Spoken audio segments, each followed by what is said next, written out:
유다서 1장 1절에서 7절에 있는 말씀.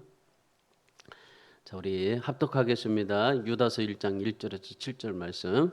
자, 합독합니다. 예수 그리스도의 종이요 야고보의 형제인 유다는 부르심을 받은 자 곧 하나님 아버지 안에서 사랑을 얻고 예수 그리스도를 위하여 지키심을 받은 자들에게 편지하노라.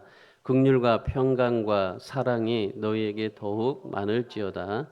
사랑하는 자들아, 우리가 일반으로 받은 구원에 관하여 내가 너희에게 편지하려는 생각이 간절하던 차에 성도에게 단번에 주신 믿음의 도를 위하여 힘써 싸우라는 편지로 너희를 권하여야 할 필요를 느꼈노니 이는 가만히 들어온 사람 몇이 있음이라.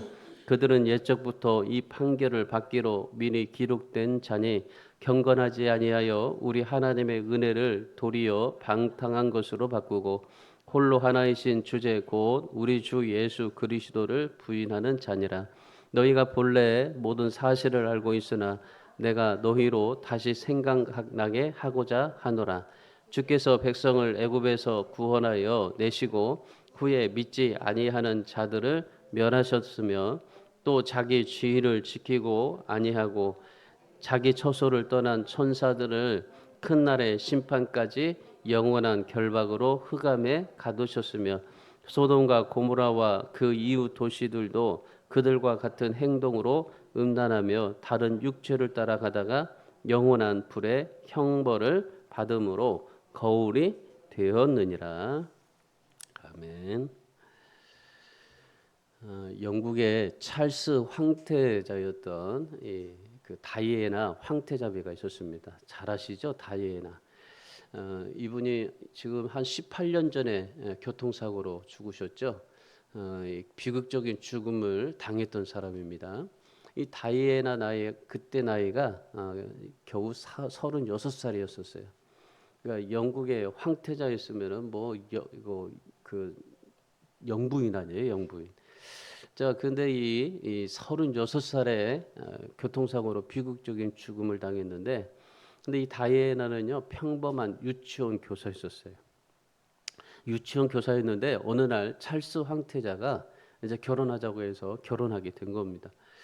여러분, 이 그 대통령이 그 평범한 유치원 교사하고 결혼한다고 하니까 얼마나 이 다이애나가 벅차겠어요.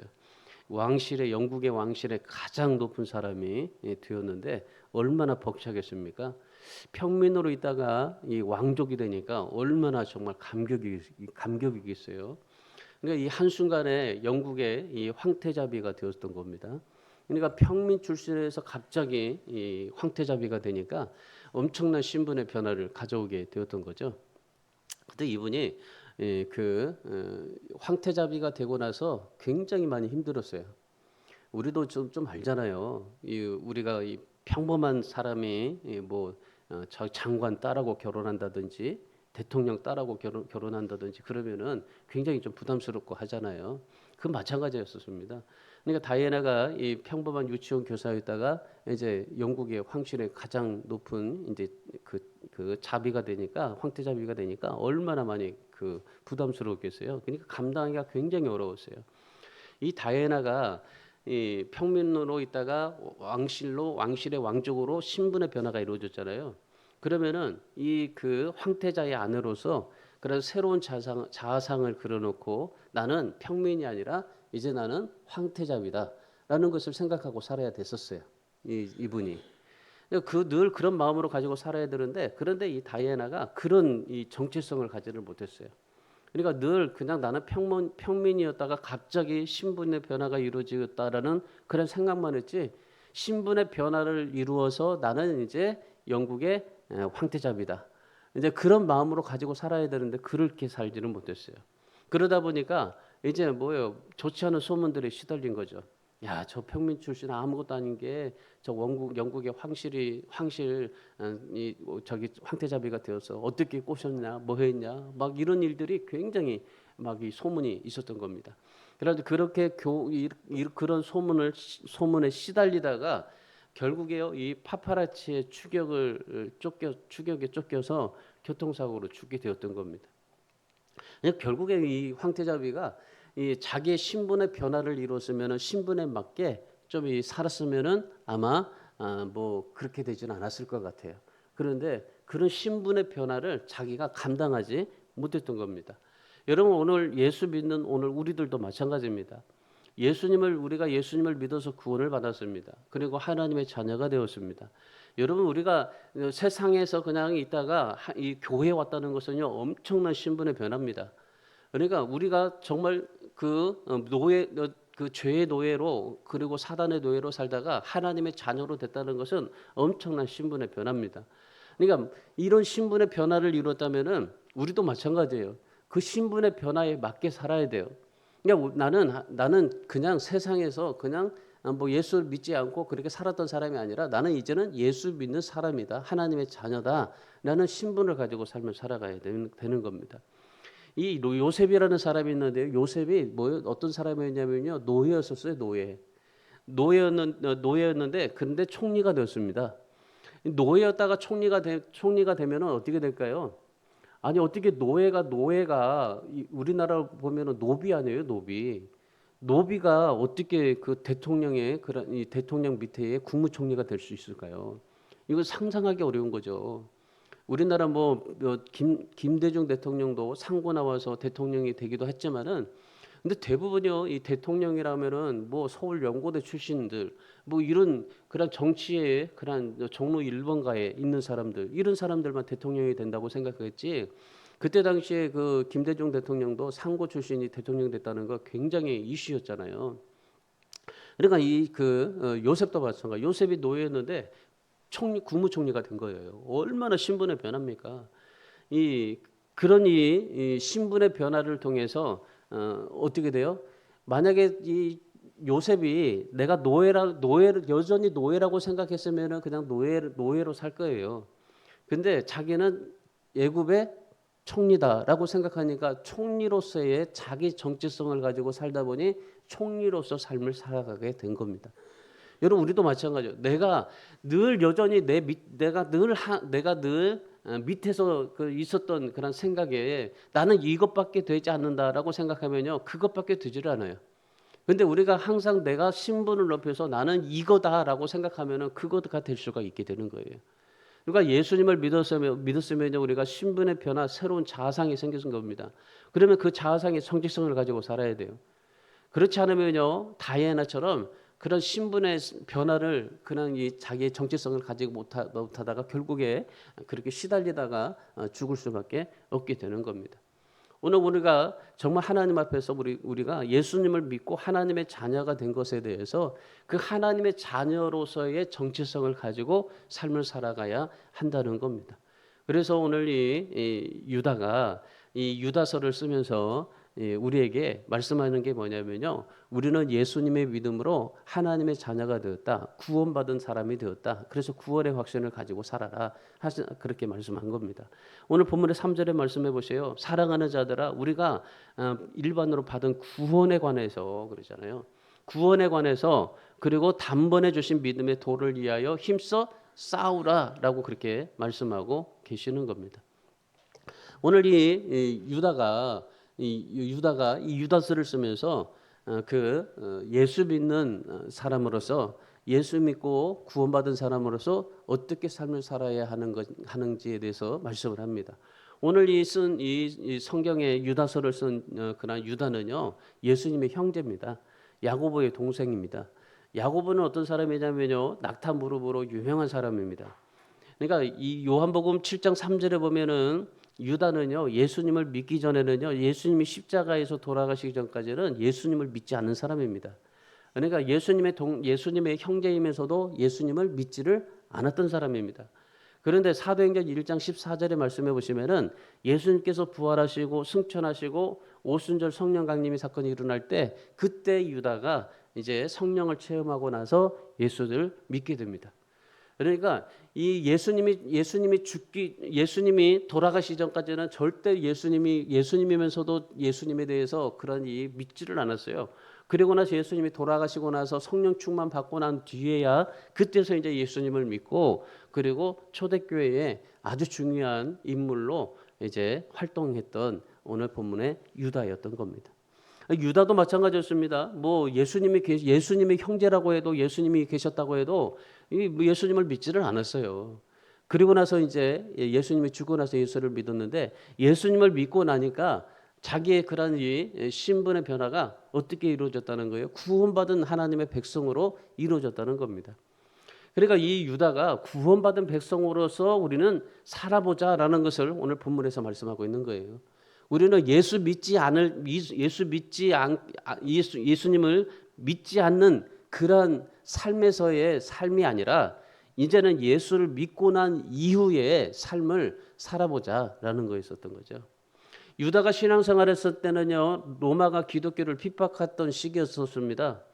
예수님을요 영접한다는 것을, 예수님을 믿는다는 것은요, 예수님을 믿고 성도가 된다는 것은 진짜 어려웠던 거예요.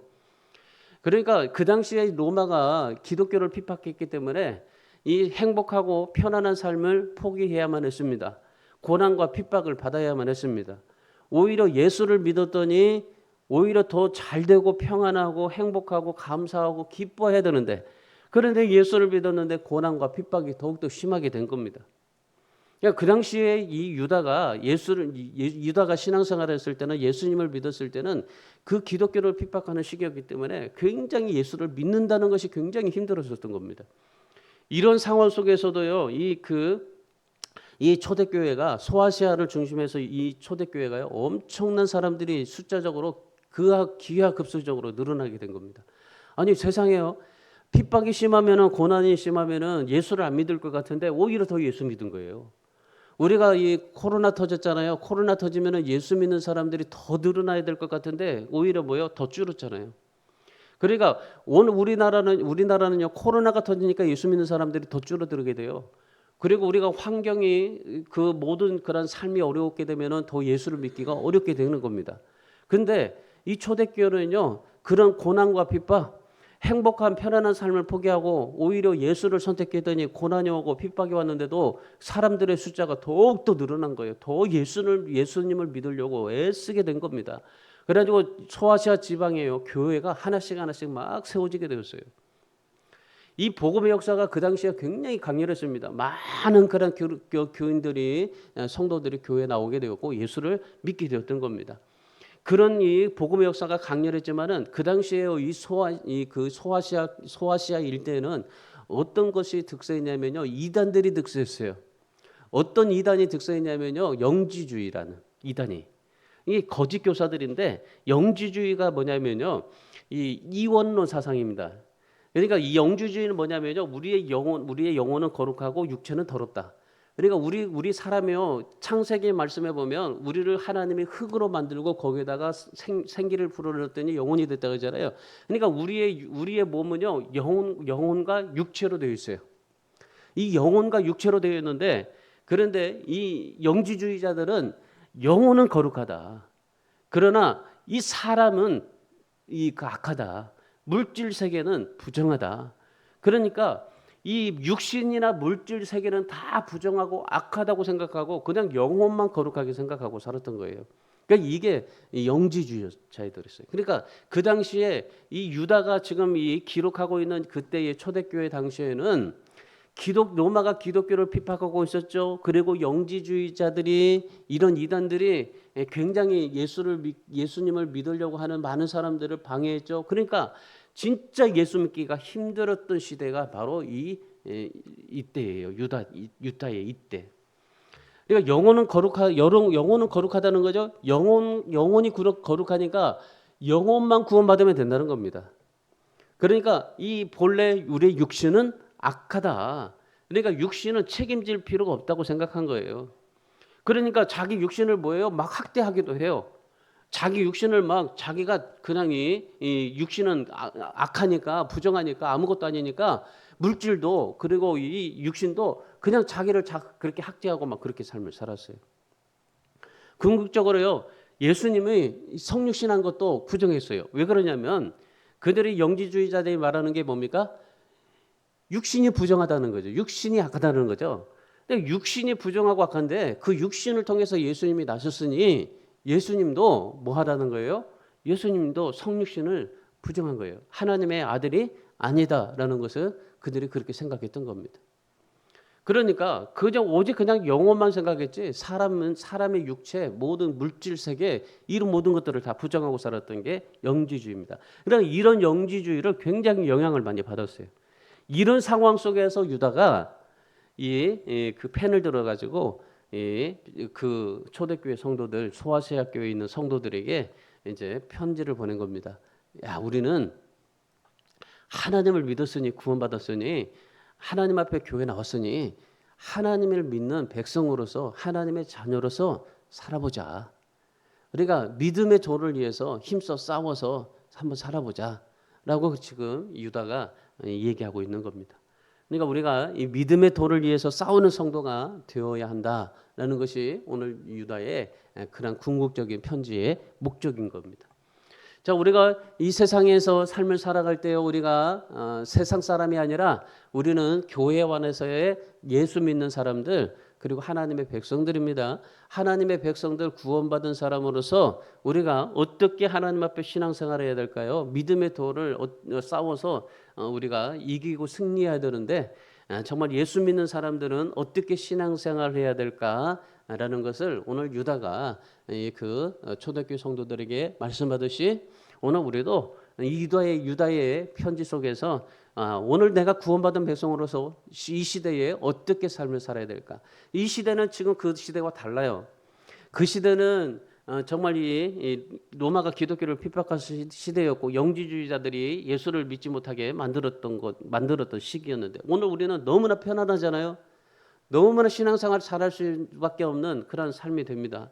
그런 상황이지만은 그러나 이런 상황 속에서 우리가 구원받은 사람으로서 신앙생활 어떻게 해야 될지 오늘 말씀을 통해서 우리가 유다가 말씀하는 이 메시지에 우리가 이 교훈을 받고 우리가 하나님 앞에 이 세상에서 하나님의 자녀로서 승리하며 살아갈 수 있기를 주님의 이름으로 축복합니다. 자, 첫 번째, 믿음의 도를 위해서 싸우는 성도가 되려면 어떻게 해야 될까요? 하나님의 부르심을 늘 확인하고 그 확신 속에서 삶을 살아야 돼요. 우리가 삶을 살아갈 때요 정체성이라는 건 중요해요. 아까 다이애나가 자기 정체성이 없어서 그렇게 힘들게 교통사고 나서 죽었잖아요. 우리 자신은 정체성을 가져야 돼요. 여러분은 지금 정체성을 가져야 돼요. 그러니까 하나님이 나를 부르셨다는 정체성을 가지고 살아야 돼요. 이 정체성이 없으면요 진짜 힘든 겁니다. 1절 말씀 보세요. 1절의 말씀해 보시면은 예수 그리스도의 종이요 야고보의 형제인 유다는 부르심을 받은 자라고 말하잖아요. 그러니까 유다가 지금 뭐라고 말합니까? 이 지금 편지를 받는 성도들을 뭐라고 부릅니까? 부르심을 입은 사람들. 그리고 자기는 뭐예요? 부르심을 받은 자라고 말씀합니다. 그러니까 지금 유다가 그 편지를 쓰면서 맨 처음에 얘기하는 게 뭡니까? 나는 부르심을 받은 자다라는 거죠. 너희는 하나님의 부르심을 받은 자들이다. 오늘 우리 성도들도 마찬가지입니다. 여러분들이 나는 하나님의 부르심을 받은 자다라는 것을 인식하고 사셔야 돼요.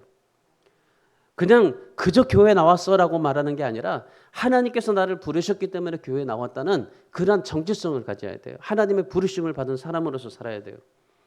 여러분 성경에 보면요 부르심을 받은 사람들이 많습니다. 하나님의 부르심을 받은 사람들이 많습니다. 특별히 목사만 하나님의 부르신 게 아니라 여러분도 한 사람 한 사람을 모두가 다 하나님이 부르셨다는 사실입니다. 그러니까 자기의 부르심을 확신하고 그 부르심의 정체성을 가지고 살았던 사람들이 굉장히 많습니다. 특별히요 아브라함 같은 사람은요 하나님이 부르시니까 자기 고향과 친척 모든 것들을 다 버리고 떠났습니다. 이 아브라함은요 굉장히 그런 부자였었어요. 이거 잘 사는 사람입니다. 그런데 그렇게 잘 사는 사람인데 자기의 그런 집, 고향, 친척, 아버지 모든 것을 다 버리고 하나님께서 떠나라고 하시니까 떠났어요. 하나님의 말씀대로 떠났습니다. 하나님의 말씀대로 순종했습니다. 그러고 나서 어떻게 됐어요? 믿음의 조상이 되었던 겁니다. 모세 같은 사람은요 바로의 공주로서 양자로 꿈을 키우며 살았습니다. 그러니까 이 바로 왕의 그런 이 공주의 왕자면요 얼마나 대단합니까? 그래 왕궁에서 왕자로 살 수밖에 없었는데 그런데 40세에요. 하나님께서 이 요셉을 부르셔요. 그러면서 이 이스라엘 백성들을 출애굽시켜 가지고 가나안 땅으로 이끌어가라. 그러니까 이 모세가 어떻게 해요? 이 모세가 모든 것을 다 포기하고 이스라엘을 이제 출애굽시켜서 이끌어내어 가나안 땅에 들어가게 하는 그러한 역할을 감당하게 된 겁니다. 그때 모세 나이가 몇 세요? 80세였어요. 80세. 우리는 지금 80세라고 생각하면은 이미 다 나는 늙어서 아무것도 못한다라고 생각하죠. 근데 이 모세는요, 80세에 이스라엘 백성들을 출애굽시켜서 이끌어내는 사람으로 살 수가 있었던 겁니다. 여러분, 나이 구분하지 마시고 나이 전혀 생각하지 마세요. 내 나이가 어떠세요? 뭐 그런 노래들도 있잖아. 이 나이가 어때서 뭐. 응? 여러분, 이 나이가 어때요? 전혀 여러분 주눅 들지 마세요. 지금 뭐 100세 시대예요. 100세 시대. 보통 100세 시대인데 보통 이제 우리는요 80세, 90세가 되면 이제 죽는다고 생각을 해요. 제가 이제 이번 주죠. 작은 어머니가 돌아가셔서 이제 장례식에 갔다 왔는데 그 장례식 속에서도 그래요. 막내 작은 어머니가 이제 85세인가 7세인가 돼요. 그랬더니 이제 그 70 먹은 누님한테 야 애야 그래요. 애야. 애라고 그래요. 80 먹은 작은 엄마가 70 먹은 누나한테 애라고 그래요. 애. 그래서 너 아직도 애다고. 그러니까 여러분 지금 여러분의 나이요 전혀 저기 일 못할 일이 없습니다. 능히 감당할 수 있습니다. 모세도 80세 했는데 여러분 지금 뭐 60세에 이제 못하겠다고 뭐 그렇게 생각할 필요가 없는 거예요. 60세면 이제는 한참 일해야 될 나이입니다. 지금 70세도 마찬가지고. 성경에 많은 사람들이 있어요. 뭐 엘리야도 그랬고 베드로도 그랬고 마태도 그러고 모든 사람들이 그랬어요. 정말 그런 사람들이 하나님의 부르심을 받고 그렇게 사명을 감당했습니다. 여러분 이 성경에 많은 사람들이 왜 이런 믿음의 결단을 할 수 있었을까요? 그런 하나님의 부르심을 늘 내 마음속에 확인하고 살았어요. 여러분 우리 인생은요 신앙은요 확인하는 게 좋아요. 여러분도 지갑 속에 돈이 얼마 있는지 매일 확인하잖아요. 하물며 돈도 확인하는데 내 자식도 몇 명인가 나놓고 몇 명인가 매일 확인하고 살아가는데 여러분 나의 자신의 정체성도 확인하고 살으셔야 돼요. 매일매일마다 확인하셔야 돼요. 내가 하나님의 부르심을 받은 사람이다. 하나님의 자녀다라는 그런 이 정체성을 늘 확인하고 사셔야 돼요. 믿음의 사람들은요. 어떤 어려움과 시험에도 개의치 않고 담대하게 부르심에 대한 확인을 가지고 믿음을 가지고 살아가는 사람들입니다. 여러분 기독교는요. 부르심으로부터 시작해요. 자, 1절을 다시 한번 보실래요? 유다가 자신이 예수님을 찾은 게 아니고 예수님께서 나를 불러주셨다라고 말하잖아요. 그러니까 유다가 뭐라고 고백해요? 부르심을 받은 자라고 하잖아요.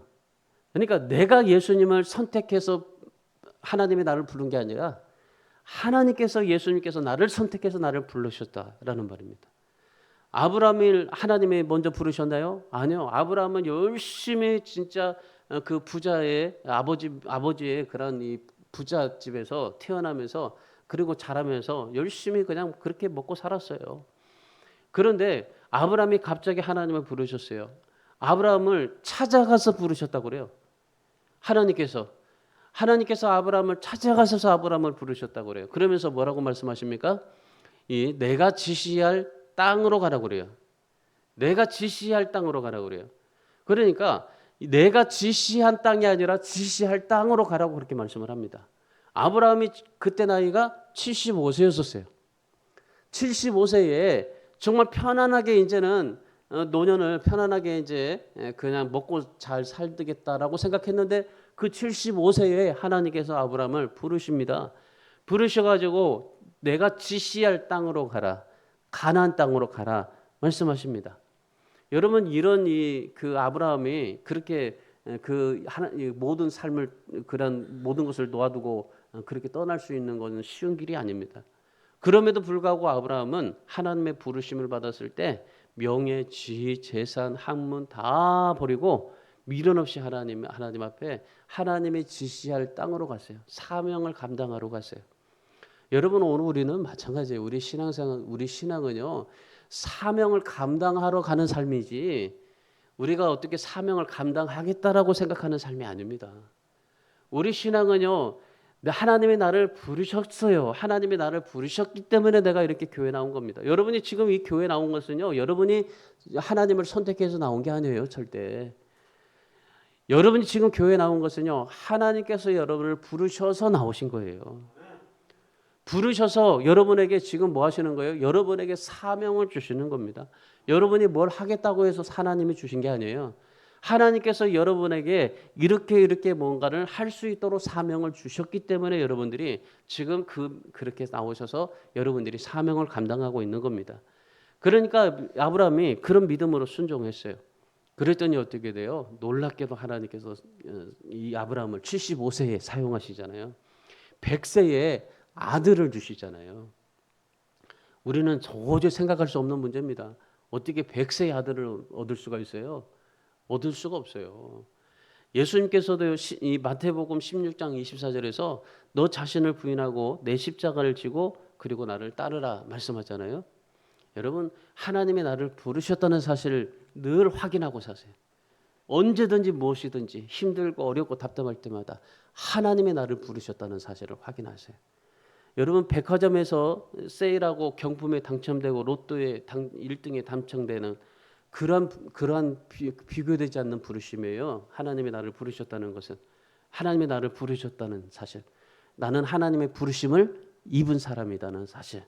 그래서 오늘도 하나님 앞에 여러분이 늘 하나님 앞에 삶을 살아갈 때 첫 번째 하나님이 나를 부르셨다. 그리고 그 부르심의 정체성을 가지고 하나님 앞에 살자. 그런 믿음의 각오를 하시고 그래서 부르심의 정체성을 가지고 주님의 부르심에 합당하게 믿음의 길을 가는데 여러분들이 힘쓰면서 살아갈 수 있기를 주님의 이름으로 축원합니다. 두 번째로 유다가 예수를 믿고 나서 무슨 말씀을 하시냐면요. 구원받은 사람답게 믿음으로 삶을 살아봐라 말씀하는 거 있어요. 믿음으로 살아라. 믿음으로. 구원받았으면 이제는 신앙생활 했으면 믿음으로 삶을 살아봐라. 세상적으로 살지 말고 믿음으로 삶을 살아봐라. 자, 3절 말씀 보십시오. 3절에 보시면은 자, 같이 읽어볼까요? 3절 사랑하는 자들아 우리가 일반으로 받은 구원에 관하여 내가 너희에게 편지하려는 생각이 간절하던 차에 성도에게 단번에 주신 믿음의 도를 위하여 힘써 싸우라는 편지로 너희를 권하여야 할 필요를 느꼈노니 그럽니다. 자, 이 유다가요, 내가 구원받은 백성으로서 뭐라고 그래요? 믿음의 도를 위하여 힘써 싸우라 하는 그러한 편지를 너에게 권할 필요가 느껴졌다. 그러니까 우리가 예수 믿고 두 번째로 해야 될 게 뭐예요? 믿음의 도를 위하여 힘써 싸우는 사람이 되라. 믿음으로 삶을 살아가라. 예수 믿었으면 믿음으로 삶을 살아가라. 여기에 중요한 표현 두 가지가 나오는데 하나는 일반으로 얻은 구원 그리고 다른 하나는 단번에 주신 믿음의 도라는 이 두 가지입니다. 자, 일반적인 구원이라는 말은 무슨 말이냐면요. 우리가 똑같이 다 같이 구원받았다는 겁니다. 무식한 자나 유식한 자, 남자나 여자, 백인이나 흑인 다 똑같은 방식으로 구원을 받았다는 뜻입니다. 그런데 이 문제에 대해서요, 지금 이 유다가 일반적으로 우리가 얻은 구원이라고 말하는데, 근데 그 당시 사람들은요 이해가 되지 않은 말씀이에요. 오늘 우리는 이해가 됩니다. 지금 우리가 지금 구원받은 것은요 무식한 사람이나 유식한 사람, 있는 사람, 없는 사람, 배운 사람, 덜 배운 사람 모든 것들이 다 함께 구원을 받게 되는 것인데, 지금 그거 말씀은 우리가 이해가 돼요. 그런데 그 당시에는 이해가 안 돼요. 어떻게 백인과 흑인이 같이 구원받을 수가 있겠습니까? 노예와 주인이 어떻게 함께 구원을 받을 수가 있겠어요? 안 되는 거예요. 그러니까 지금 이 당시에 말씀하는 게 2000년 전이잖아요. 지금은 노예가 해방돼 가지고 지금은 노예나 주인이나 아무 그런 의식이 없어요. 그런데 그 당시에는요 확연하게 구분이 되었어요. 노예, 주인. 그런데 흑인과 백인 확실하게 구분이 되어 있었습니다. 그런데 어떻게 유다가 지금 이런 백인과 흑인도 노예나 주인도 다 똑같이 구원을 받을 수 있다라고 얘기하니까 유대인도 이방인도 똑같이 구원을 받을 수 있다라고 얘기하니까 그들이 이해가 안 되는 거예요. 유대인들이. 어떻게 이방인들이 유대인과 똑같이 구원을 받을 수 있느냐라는 것이었어요. 유대인들은요, 어떤 구원이에요? 할례를 받고 모세의 오경에 율법을 지켜야만이 구원이 있다라고 생각을 했어요. 그러니까 그런데 이방인들은 어떻게 됐어요? 이방인들은 예수 믿으면 구원이 있다고 생각을 했어요. 그러니까 자기네들은 열심히 율법을 믿고 율법을 지키면서 할례도 받고 그리고 또 금식도 하고 그다음에 기도도 하고 그리고 그렇게 삶을 살아가고 있는데, 근데 이방인들은 단지 그냥 예수님 믿습니다. 그러면 구원이니까. 아니 우리는 열심히 정말 열심히 내가 뭔가를 해가지고 공로를 쌓아서 천국에 가는데, 이방인들은 예수를 믿습니다라고 하니까 천국에 가는데 이게 되냐 말이에요. 안 된다는 거죠. 그러니까 지금은 우리가 이해가 되는 거예요. 그런데 그 당시의 사람들은요, 유대인들은 이해가 되지를 않았어요. 하나님께서 구원을 주시는데 분명한 차등이 있다는 거죠. 그러니까 이스라엘 백성들은 선민이고 이방인들은 그냥 객이다라는 거죠. 그러니까 그런 구원에 관해서도 그렇게 생각을 했어요. 그런데 오늘 이 예수님께서 오시고 그리고 유다가 뭐라고 말합니까? 모든 인간에게는 차별 없이 구원을 주셨다. 그걸 일반으로 얻은 구원이다 말씀한 겁니다. 그리고 두 번째로요, 단번에 주신 믿음의 도라고 말씀합니다. 단번에 주신 믿음의 도가 뭘까요? 예수님을 믿음으로 받은 구원이라는 말입니다. 그러니까 그 당시 유대인들은요, 일반적인 구원에 대해서, 단번에 주신 구원에 대해서 믿지를 못했던 거예요. 유대인들은 구원받기 위해서 할례 받고 공로를 쌓아야 된다고 생각했잖아요. 그래서 남달리 기도도 많이 했고 율법을 따라서 전통을 따라서 삶을 살았잖아요. 근데 이게 나중에 보니까 이 이방인들은 그런 걸 하지를 않는 거예요. 그러니까 자기네들은 정말 율법을 믿고 율법의 전통을 따라서 열심히 그렇게 삶을 살았는데 그렇게 안 되니까 이게 그들에게 혼란이 온 거예요. 그래서 유대인들은 아니다라고 생각을 한 거죠. 그러니까 이러니 그 믿음의 단번에 주신 믿음에도, 그러니까 예수를 믿음으로 단번에 예수님을 믿음으로 우리가 구원을 받았다라는 겁니다. 그러니까 구원이라는 것은요, 단번이에요. 뭐 그냥 계속적으로 뭔가 해서 구원이 아니에요. 내가 열심히 뭐 노력하고 선행을 쌓아서 구원이 아니에요. 예수님을 믿으면 단번에 구원인 거예요. 예수님을 믿는 순간 내가 구원받은 거예요. 그러니까 단번에 구원이라고 말하는 겁니다. 단번에 주신 믿음의 도. 근데 유대인들은 어떻게 생각하는 거예요? 단번에 주신 믿음의 도가 아니에요. 열심히 믿음 생활해야 되고 율법을 믿어야 되고 남다르게 금식도 하고 헌금도 하고 그다음에 공로도 쌓아야 되고 그렇게만이 구원이 있다라고 생각한 거예요. 근데 유다는 뭐예요? 단번에 우리가 예수를 믿으면 구원이 있다라고 한 거예요. 그러니까 이것이요, 이런 것들이 나중에는 어떻게 되냐면요, 나눠지게 돼요. 전통을 믿어야 된다는 생각을 갖고 천주교가 나오고, 그리고 특별하게 그런 체험을 해야 된다고 생각해서 그리스도 정교가 나오게 된 거예요. 그러니까 지금 이 천주교와 그리스도 정교가 두 개로 나눠지게 된 거예요. 그 천주교와 그리스도 정교 사이에 뭐가 있어요? 기독교가 있어요.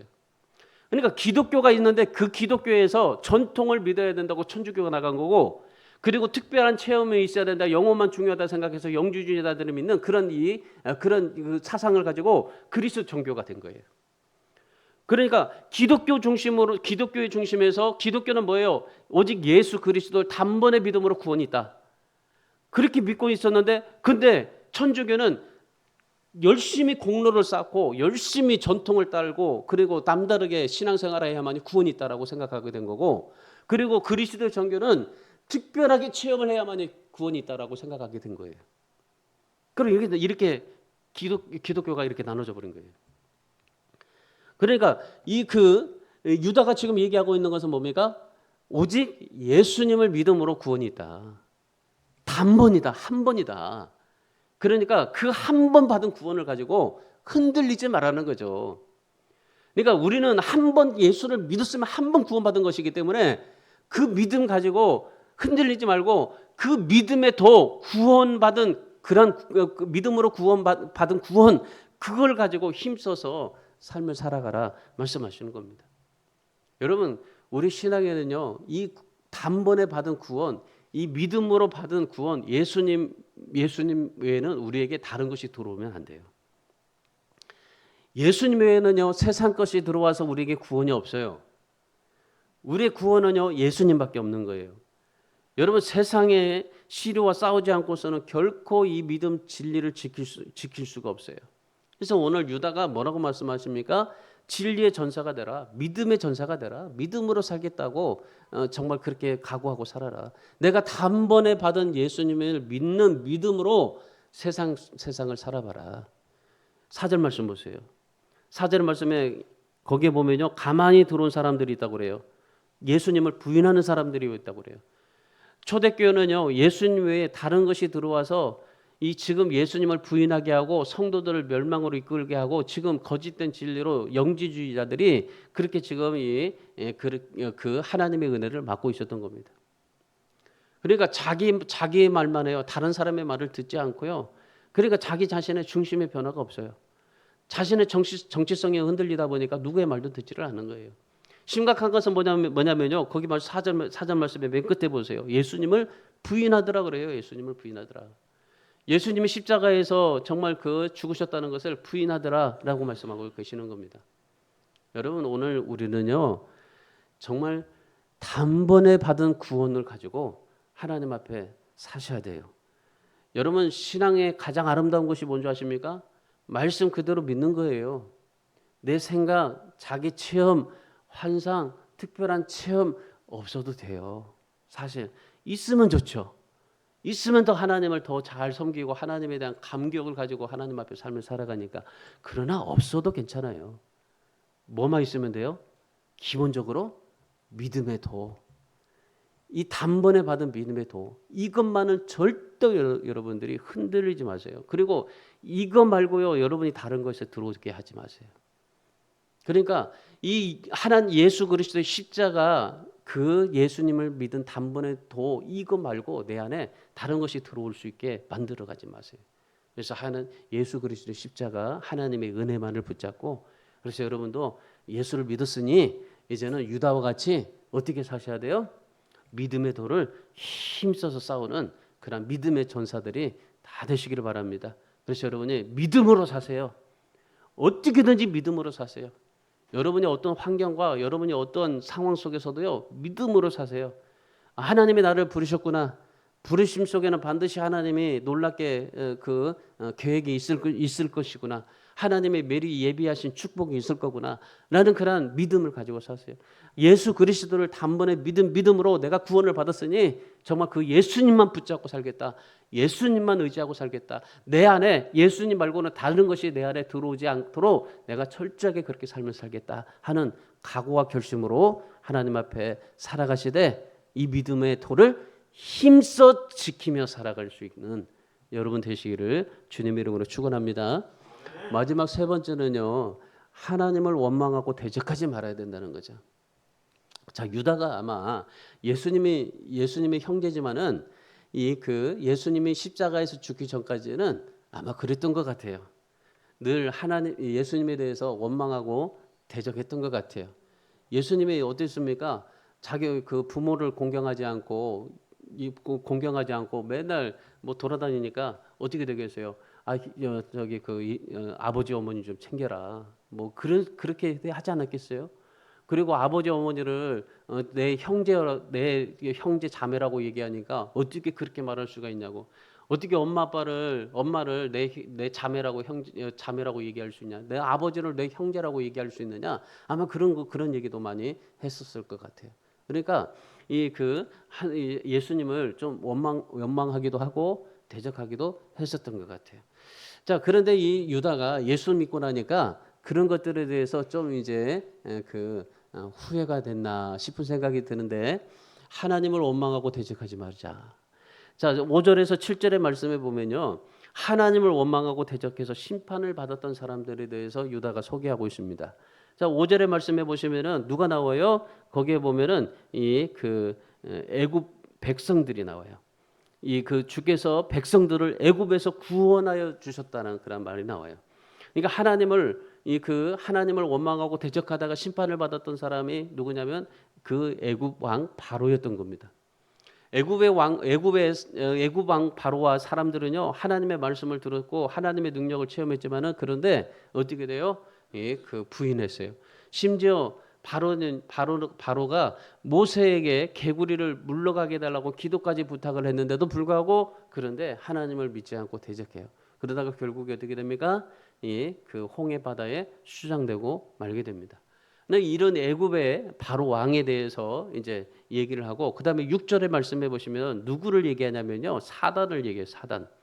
이 하나님의 처소를 떠난 천사들 사탄들이 큰 날의 심판까지 영원한 결박으로 흑암에 가뒀자. 그러니까 이 사단은요 자기의 신분을 지키지 못하고 자기 위치를 지키지 못하고 떠나버렸어요. 하나님을 대적했습니다. 그랬더니 영원한 심판을 받게 되었다라고 말씀하고 계십니다. 그리고 7절 말씀 보세요. 소돔과 고모라성의 사람들을 말해요. 소돔과 고모라성의 사람들이 하나님의 말씀대로 살지 않고 자기 생각대로 살았어요. 자기 마음대로 자기 생각대로 사랑하고 판단하고 꿈을 꾸고 그리고 육체적인 본능으로 그렇게 삶을 살았습니다. 그러다가 결국에 어떻게 됐다는 거예요? 유황불의 심판을 받았다라고 말씀하고 계시는 겁니다. 자, 하나님을 대적하고 원망하다가 결국에 심판을 받았다고 말씀하시면서 이 유다는 뭐라 그래요? 우리는 하나님의 심판받는 대상이 되지 말자. 하나님의 심판하시는 그런 자가 되지 말자. 하나님 앞에 정말 하나님을 원망하고 대적하지 말고 하나님 앞에 순종하는 사람 되자. 겸손한 사람이 되자라고 말씀하고 계시는 거예요. 여러분 그렇습니다. 하나님은요 겸손한 자에게 항상 은혜를 베풀어 주셔요. 하나님의 말씀의 권위를 부정하고 하나님의 영광을 회방하는 것은요 하나님이 굉장히 싫어하십니다. 그러니까 말씀대로 믿지 않고 자기 생각대로 자기 체험대로 자기 마음대로 믿으려고 하는 생각은요 우리 육신적인 본능입니다. 근데 하나님이 그걸 싫어하셔요. 자, 9절 말씀 한번 보실래요? 9절에 말씀해 보시면은 모세가 죽었을 때 모세의 시체로 우상 숭배할까 걱정돼서요. 거기 보니까 천사장 미가엘이 모세의 시체를 어떻게 해요? 아무도 보지 못하게 감춰버려요. 그러니까 심지어 모세의 시체도 우상이 될까 봐서 천사장 미가엘이 모세의 시체를 가려버립니다. 그러니까 이스라엘 백성들이 아마도요 모세의 시체를 가지고 있었다면요 이스라엘 백성들이 모세가 아닌 말씀이 아닌 모세를 아마 붙잡고 살았을 거예요. 그래서 모세를 형상화시켰을 거예요. 아마도 그랬을 겁니다.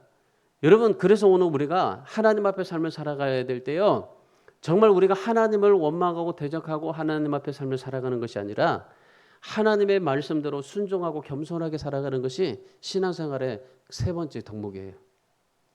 오늘 유다가 신앙생활하면서 처음으로 신앙생활하면서 했던 이 세 가지의 그런 메시지를 좀 여러분들이 기억을 해보세요. 하나님의 부르심을 늘 확인하고 그리고 믿음의 도를 위해서 싸우고 그리고 하나님을 원망하고 대적하지 않고 정말 하나님의 말씀대로 하나님의 은혜대로 하나님 앞에 겸손하게 정말 하나님이 주신 은혜를 붙잡고 삶을 살기로 각오하고 결심하고 다짐했던 유다. 그 유다가 이 초대교회 성도들에게 보냈던 이 메시지를 보면서요. 오늘 우리도 하나님 앞에서요 늘 내 자신의 이치를 생각하고 하나님 앞에 영광 돌리는 영광스러운 하나님의 자녀가 될 수 있기를 주님의 이름으로 축원합니다. 여러분 예수님께서요 제자들을 데리고 다녔을 때 어떤 유산을 물려주지 않았어요. 오직 뭐였어요? 물질보다 믿음의 유산을 남겨줬어요. 믿음의 유산. 오늘 그 믿음, 하나님 예수 그리스도를 단번에 믿는 믿음, 우리를 구원하여 주신 믿음, 나를 부르신 믿음, 그리고 하나님을 정말 대적하지 않고 원망하지 않고 겸손한 자에게 은혜를 베풀어 주신다는 그 믿음, 그 믿음을 가지고 하나님 앞에 삶을 살아세요. 여러분도 어떤 어려움이 와도 시험이 와도 핍박이 와도 고통 속에서도요 이 믿음으로 정말 힘써 싸워서 이기고 승리하는 저와 여러분 되시기를 주님의 이름으로 축원합니다. 그래서 오늘 유다같이 믿음의 도를 힘써 지키고 부르심의 확신을 날마다 가지고 하나님을 정말 원망하지 않고 부정하지 않고 하나님의 부르심에 합당하게 믿음에 정말 하나님의 자녀로서 여러분이 믿음으로 잘 정말 살 수 있기를 주님의 이름으로 축원합니다.